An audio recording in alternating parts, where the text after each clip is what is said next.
Achieve goal. આજે છે 21 December 2023।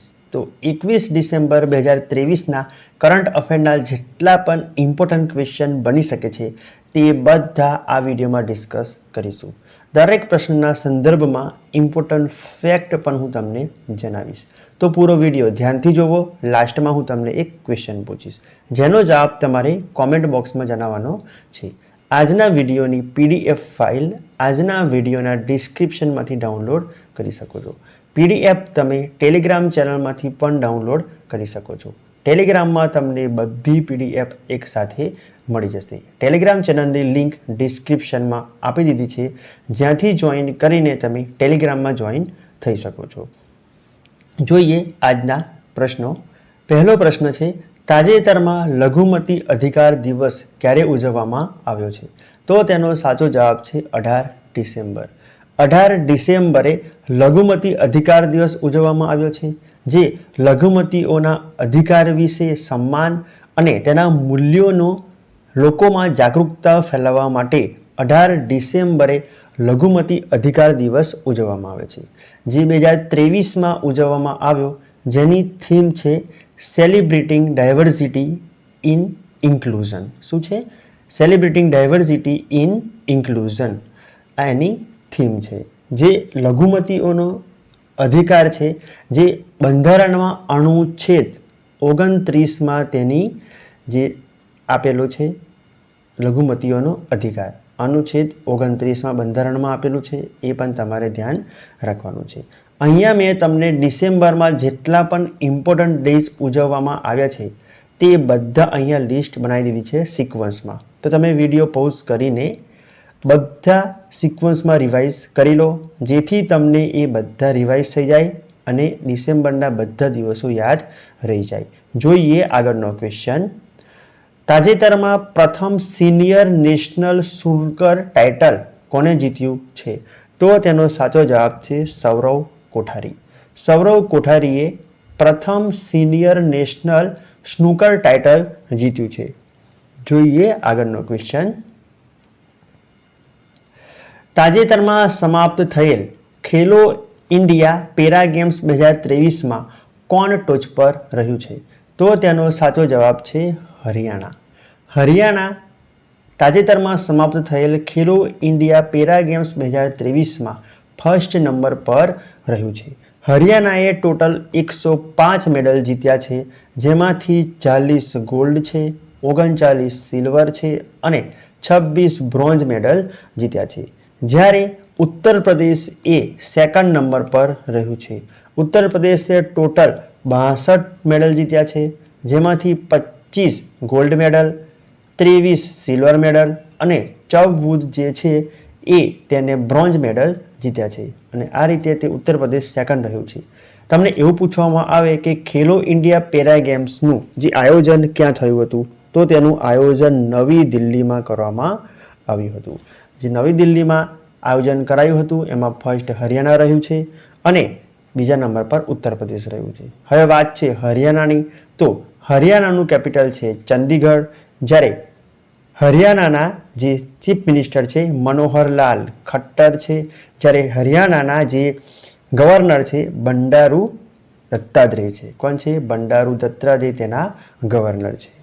Haryana સરકારે તાજેતરમાં અભિનેત્રી મીતા વરિષ્ઠને મનોરંજન નીતિ પરિષદમાં અધ્યક્ષ તરીકે નિયુક્ત કર્યા હતા। હરિયાણાના નવા ડીજીપી તરીકે શત્રુજીત કપૂરની નિમણૂક કરાઈ છે। હરિયાણા સરકારે વિધુર અને અવિવાહિત લોકો માટે માસિક પેન્શનની ઘોષણા કરી છે। જ્યારે હરિયાણાએ છઠ્ઠી યુવા મહિલા રાષ્ટ્રીય ચેમ્પિયનશિપ જીતી હતી। સ્ટાર્ટઅપ 20 શિખર સંમેલન હરિયાણાના ગુરુગ્રામમાં યોજાયું હતું। હરિયાણામાં ભારતની પ્રથમ હાઇડ્રોજન ટ્રેન શરૂ કરવામાં આવશે। જ્યારે હરિયાણાએ પદ્મ પુરસ્કારો જે વિજેતા છે તેમના માટે 10,000 માસિક રૂપિયા આપવાની જાહેરાત કરી હતી। જોઈએ આગળનો ક્વેશ્ચન।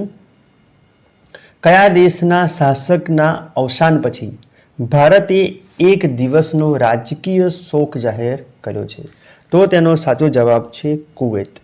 કુવૈતના જે શાસક છે શેખ નવાબ અલ અહમદ અલ ઝવર અલ સવાહ, જેમના નિધન પર ભારતે એક દિવસનો રાજકીય શોક જાહેર કર્યો છે. જોઈએ આગળનો ક્વેશ્ચન. તાજેતરમાં ઉપરાષ્ટ્રપતિ જગદીપ ધનખરે અટલ સ્વાસ્થ્ય મેળાનું ઉદ્ઘાટન ક્યાં કર્યું છે? તો તેનો સાચો જવાબ છે લખનઉ. ઉત્તર પ્રદેશના લખનઉમાં ઉપરાષ્ટ્રપતિ જગદીપ ધનખરે અટલ સ્વાસ્થ્ય મેળાનું ઉદ્ઘાટન કર્યું છે, જે લખનઉના રાજાજીપુરમમાં ઉદ્ઘાટન કર્યું છે. જે લખનઉ છે એ ગોમતી નદીના કિનારે છે. જોઈએ આગળનો ક્વેશ્ચન. તાજેતરના અહેવાલ મુજબ વર્ષ 2022માં વાઘના હુમલાને કારણે સૌથી વધુ મૃત્યુ ક્યાં થયા છે? તો તેનો સાચો જવાબ છે મહારાષ્ટ્ર. મહારાષ્ટ્રમાં એક અહેવાલ બહાર પાડવામાં આવ્યો છે, જે વર્ષ 2022માં વાઘના હુમલાથી સૌથી વધુ મૃત્યુ મહારાષ્ટ્રમાં થઈ છે. ટોટલ મૃત્યુ જે છે 112 થઈ છે, જેમાંથી 85 મૃત્યુ છે એ એકલા મહારાષ્ટ્રમાં થઈ છે, અને આ સૌથી વધુ મહારાષ્ટ્રમાં ફર્સ્ટ નંબર પર રહ્યું છે. હવે વાત છે મહારાષ્ટ્રની, તો પુણેમાં સૌથી મોટી વાંચવાની ગતિવિધિનો ગિનીઝ વર્લ્ડ રેકોર્ડ બનાવવામાં આવ્યો છે, જ્યારે એફડીઆઈ પ્રાપ્તકર્તામાં દેશમાં સૌથી આગળ મહારાષ્ટ્ર રહ્યું છે એફડીઆઈ મેળવવામાં. આજના વિડીયોનો ટાર્ગેટ છે 100 લાઇક. તો 100 લાઇક કરવામાં અમારી મદદ કરો. આ વિડીયો તમને પસંદ આવે અને મદદરૂપ થાય તેવું લાગે તો જરૂરથી વિડીયોને લાઇક અને શેર કરજો. હું તમને પણ કહું છું, દરરોજ સવારે ઉઠીને એક ટાર્ગેટ નક્કી કરો. એ ટાર્ગેટ નક્કી કરીને પૂરો દિવસ એ ટાર્ગેટને એચીવ કરવામાં લગાવી દો. તમારી લાઈફ ઓટોમેટિકલી સારી થઈ જશે. અને આપનો જે આ વિડીયો છે 15 મિનિટનો, એ તમે રોજ જોવાની આદત બનાવી લો. જો તમે દેશ વિદેશમાં શું ચાલી રહ્યું છે તેનાથી અપડેટ રહેવા માગતા હોવ અને એ તમે એક્ઝામમાં પણ તમને 100% ઉપયોગી થશે જ, તો તમે આ જે વિડીયો છે એ દરરોજ સવારે ઉઠીને પહેલાં આ 15 મિનિટનો વિડીયો જોવાની આદત બનાવી લો. જોઈએ આગળનો ક્વેશ્ચન. પીએમ મોદીના ભાષણનો ભારતીય ભાષાઓમાં વાસ્તવિક સમયમાં અનુવાદ કોણે કર્યો છે? તો તેનો સાચો જવાબ છે ભાષિની એઆઈ. ભાષિની એઆઈએ વડાપ્રધાન મોદીના જે ભાષણનો ભારતીય ભાષામાં વાસ્તવિક સમયમાં અનુવાદ કર્યો છે. એકચ્યુઅલી વારાણસીમાં કાશી તમિલ સંગમમને જે નરેન્દ્ર મોદીએ સંબોધિત કર્યું હતું, જેનો વાસ્તવિક સમયમાં તમિલમાં એને અનુવાદ કરીને ભાષિની એઆઈએ વાસ્તવિક સમયમાં અનુવાદ કર્યો હતો. જોઈએ આગળનો ક્વેશ્ચન. ટેસ્ટ ક્રિકેટમાં 500 કે તેથી વધુ વિકેટ લેવાવાળો વિશ્વનો 8મો બોલર કોણ બન્યો છે? તો તેનો સાચો જવાબ છે Nathan Lyon. Nathan Lyon test ક્રિકેટમાં 500 કે તેથી વધુ વિકેટ લેવાવાળો વિશ્વનો 8મો બોલર બન્યો છે. 8મો બોલર તમારે ખાસ યાદ રાખવાનું છે, અને 500 કે તેથી વધુ વિકેટ લેવાવાળો વિશ્વનો 8મો નાથન લિયોન બન્યો છે. હવે વાત છે ક્રિકેટની, તો બીસીસીઆઈએ MS ધોનીની જર્સીને રિટાયર કરવાનો ફેસલો લીધો છે. બીસીસીઆઈએ મોહમ્મદ શમીને અર્જુન એવોર્ડ માટે સિફારિશ કરી હતી. દક્ષિણ આફ્રિકાની મહિલા ક્રિકેટ ટીમના કપ્તાન લોરા વોલ્ટાકને બનાવવામાં આવ્યા છે, અને એ ત્રણેય ફોર્મેટમાં કપ્તાન બનાવાયા છે. અંડર 19 ક્રિકેટ વિશ્વકપ 2024ની મેજબાની સાઉથ આફ્રિકા કરવા જઈ રહ્યું છે, જ્યારે વિશ્વકપમાં સૌથી વધુ 6 લગાવવાવાળા બલ્લેબાજ રોહિત શર્મા બન્યા હતા. જોઈએ આગળનો ક્વેશ્ચન. ભારતમાં ઇઝરાયલના નવા રાજદૂત તરીકે કોની નિમણૂક કરવામાં આવી છે? તો તેનો સાચો જવાબ છે રૂવેન અઝાર. રૂવેન અઝારની ભારતમાં ઇઝરાયલના રાજદૂત તરીકે નિમણૂક કરવામાં આવી છે. જોઈએ આગળનો ક્વેશ્ચન. ભારતીય નૌકાદળે સ્વદેશી સમર એર ડિફેન્સ મિસાઇલનું સફળ પરીક્ષણ ક્યાં કર્યું છે? તો તેનો સાચો જવાબ છે આંધ્રપ્રદેશ. આંધ્રપ્રદેશમાં ભારતીય નૌકાદળે સ્વદેશી સમર એર ડિફેન્સ મિસાઇલનું સફળ પરીક્ષણ કર્યું છે. હવે જે સમર છે એનું ફૂલ ફોર્મ છે surface to air missile for assured retaliation. શું છે? Surface to air missile for assured retaliations. હવે વાત છે આંધ્રપ્રદેશની, તો આંધ્રપ્રદેશનું કેપિટલ છે અમરાવતી, જ્યારે આંધ્રપ્રદેશના ચીફ મિનિસ્ટર છે જગનમોહન રેડ્ડી અને આંધ્રપ્રદેશના ગવર્નર છે જસ્ટિસ અબ્દુલ નઝીર. જે આંધ્રપ્રદેશ છે એ ભાષાના આધાર પર રાજ્ય બનવાવાળું ફર્સ્ટ રાજ્ય છે એ તમને ખબર હોવી જોઈએ. આંધ્રપ્રદેશ સરકારે પીછડા વર્ગોની જાતિની વસ્તી ગણતરી ચાલુ કરી છે, જ્યારે મિનિએચર ઈસ્ટર્ન ઘાટ એ વિશાખાપટ્ટનમનું નવું પર્યટન સ્થળ બન્યું છે. આંધ્રપ્રદેશના પૂર્વ મુખ્યમંત્રીને ભ્રષ્ટાચારની આરોપમાં ગિરફ્તાર કરાયા છે, જ્યારે ઈસરોએ તેનું આદિત્ય L1 મિશન આંધ્રપ્રદેશના શ્રીહરિકોટાથી લોન્ચ કર્યું છે. દ્રૌપદી મુર્મુજીએ આંધ્રપ્રદેશના પૂર્વ મુખ્યમંત્રી NTRની યાદમાં એક સ્મારક સિક્કાની પણ જાહેર કરી હતી. જોઈએ આગળનો ક્વેશ્ચન. તાજેતરમાં ખોરાકમાં ભેળસેળના મામલામાં કોણ ટોચ પર છે? તો તેનો સાચો જવાબ છે હૈદરાબાદ. હૈદરાબાદ ખોરાકમાં ભેળસેળ કરવાના મામલામાં પ્રથમ રહ્યું છે, જે એક ડેટા બહાર પાડ્યા છે NCRBએ. એ રિપોર્ટ મુજબ ખાવાનામાં ભેળસેળ કરવાના મામલામાં હૈદરાબાદ પ્રથમ રહ્યું છે. જોઈએ આગળનો ક્વેશ્ચન. કયા ભારતીય એન્ટાર્કટિકાનું સૌથી ઊંચું શિખર વિન્સન સફળતાપૂર્વક સર કર્યું છે? તો તેનો સાચો જવાબ છે શેખ હસન ખાન. શેખ હસન ખાન એક ભારતીય છે જેમણે એન્ટાર્કટિકાનું સૌથી ઊંચું શિખર વિન્સનને સફળતાપૂર્વક એને શું કર્યું છે? સર કર્યું છે. જે શિખર વિન્સન છે તેની હાઇટ 4892 મીટર છે અને શેખ હસન ખાન એ કેરળના એક સરકારી કર્મચારી છે. જોઈએ આગળનો ક્વેશ્ચન. PM મોદીએ વિશ્વના સૌથી મોટા ધ્યાન કેન્દ્ર સ્વરવેદા મહામંદિરનું ઉદ્ઘાટન ક્યાં કર્યું છે? તો તેનો સાચો જવાબ છે વારાણસી. વારાણસીમાં PM મોદીએ એ વિશ્વનું સૌથી મોટું છે ધ્યાન કેન્દ્ર જેનું નામ છે સ્વરવેદા મહામંદિર, જેનું ઉદ્ઘાટન નરેન્દ્ર મોદીએ ઉત્તર પ્રદેશના વારાણસીમાં કરવામાં આવ્યું છે. આ જે સ્વરવેદા મહામંદિર છે એ 7 માળનું છે અને તેમાં 20,000 લોકો એક સાથે ધ્યાન કરી શકે તેટલી તેમાં વ્યવસ્થા કરાઈ છે. જોઈએ આગળનો ક્વેશ્ચન. તાજેતરમાં MRF ફોર્મ્યુલા 2000નો તાજ કોને જીત્યો છે? તો તેનો સાચો જવાબ છે સંદીપ કુમાર.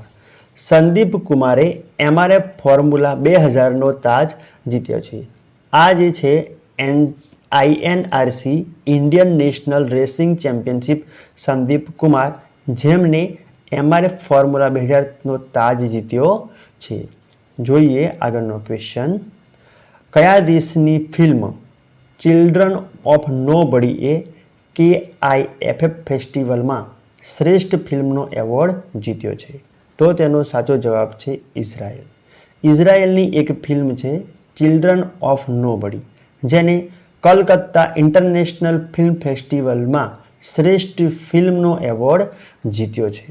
જે વાત છે ઇઝરાયલની, તો ઇઝરાયલનું કેપિટલ છે યરુઝલમ અને ઇઝરાયલની કરન્સી છે ઇઝરાયેલી ન્યુસેક અને ઇઝરાયલના પ્રેસિડેન્ટ છે બેન્જામિન નેતન્યાહુ. કોણ છે? બેન્જામિન નેતન્યાહુ.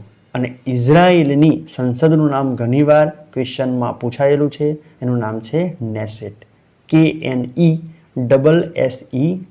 નેસેટ, જે ઇઝરાયલની સંસદનું નામ છે. ઇઝરાયલે હમાસની ખિલાફ જારી લડાઈમાં ઓપરેશન આર્યન સ્વાર્ડ કોડ નામ આપ્યું હતું, જ્યારે ઇઝરાયેલે પોતાનું અત્યાધુનિક AI સંચાલિત યુદ્ધ ટેન્ક બરાકનું પણ અનાવરણ કર્યું હતું. ઇઝરાયેલના શોધકર્તાઓએ સ્ટેમ કોશિકાઓમાં કૃત્રિમ ભ્રૂણ બનાવ્યું હતું, એટલે કે કૃત્રિમ ભ્રૂણ એમને સ્ટેમ કોશિકાઓથી બનાવ્યું હતું ઇઝરાયેલના શોધકર્તાઓએ. બેલ એ ઇઝરાયેલની એરોસ્પેસ ઇન્ડસ્ટ્રી સાથે MOU કર્યા છે, જ્યારે ઇઝરાયેલની પ્રાકૃતિક ગેસ ઉત્પાદનમાં 60%ની પણ વૃદ્ધિ થઈ છે. જોઈએ લાસ્ટ વિડીયોના ક્વેશ્ચનનો આન્સર. લાસ્ટ વિડીયોમાં મેં તમને ક્વેશ્ચન પૂછ્યો હતો, તાજેતરમાં વિશ્વની સૌથી મોટી કોર્પોરેટ ઓફિસ ક્યાં બાંધવામાં આવી છે? તો તેનો સાચો જવાબ છે સુરત. સુરતમાં વિશ્વની સૌથી મોટી કોર્પોરેટ ઓફિસ બનાવવામાં આવી છે? તો તેનો સાચો જવાબ છે ઓપ્શન સી. અને લગભગ બધા છોકરાઓએ સાચો જવાબ આપ્યો છે. અને હું તમને ફરીથી કહીશ કે ક્વેશ્ચન વિશે તમને જેટલા પણ ફેક્ટ ખબર હોય એ તમે ડિટેલમાં કોમેન્ટમાં લખો. કોમેન્ટમાં લખશો જેથી એ તમને આજીવન લોંગ ટાઈમ માટે યાદ રહી જશે. આજના વિડીયોનો ટાર્ગેટ છે 100 લાઈક. તો 100 લાઈક કરવામાં અમારી મદદ કરો. અને તમને આ વિડીયો પસંદ આવ્યો હોય, મદદરૂપ થાય તેવું લાગ્યું હોય તો આ વિડીયોને લાઈક કરીને તમારા મિત્રોમાં જરૂરથી શેર કરો. વિડીયોનો ક્વેશ્ચન તમારા માટે: તાજેતરમાં કોને મેડ ફોર ઇન્ડિયા કૃત્રિમ એઆઈની જાહેરાત કરી છે? અહીંયા મેં તમને 4 ઓપ્શન આપી દીધા છે, જેમાંથી તમારે સાચો જવાબ કોમેન્ટ બોક્સમાં જણાવવાનો છે. હું તમને ફરીથી કહીશ, ક્વેશ્ચન વિશે જેટલા પણ ફેક્ટ ખબર હોય તમે કોમેન્ટ બોક્સમાં લખશો, જેથી તમને આજીવન લોંગ ટાઈમ માટે યાદ રહી જશે. અને તમે દરરોજ સવારે ઉઠીને પહેલાં આ વિડીયો જોવાની 15 મિનિટનો આપણો જે વિડીયો છે એ જોવાની આદત બનાવી લો. તો તમે દેશ દુનિયામાં શું ચાલી રહ્યું છે એના અપડેટ પણ રહેશો. અને તમને 100% દરેક એક્ઝામમાં આપણું જે કરંટ અફેર છે એ કામ લાગશે અને લાગશે જ. આપણી ચેનલને સબસ્ક્રાઈબ કરી લો. નિશ્ચિત રૂપથી આપણી આ ચેનલથી તમને મદદ મળશે.